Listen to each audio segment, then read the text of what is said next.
আমার মোহর জানেন, আমাদের কথায় বলি নাকি আমার মোহর কত? ক্যাশ মাত্র 525 টাকা,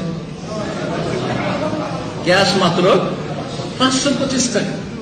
আমি আমার নিয়ত করে গেছি শ্বশুর সাহেব যদি 1000 পর্যন্ত চান তাহলে সুন্নতি মোহর নগদ মোহর দেবো। আর তারাও আহলে হাদিস, আমিও আহলে হাদিস, পাক্কা আহলে হাদিস, তারাও আমরাও তাদের বংশধর আলেম, আর আমিও সেই পথের পথিক।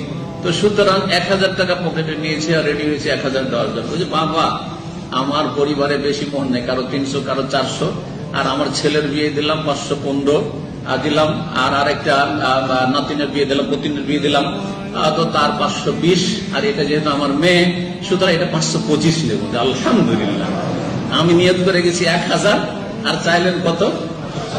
525 টাকা। আলহামদুলিল্লাহ, অনেক মত হয়েছে। তো বেশি মোহর নিলেই যে শান্তি পাবে আপনার মেয়ে, এটা ভুল ধারণা।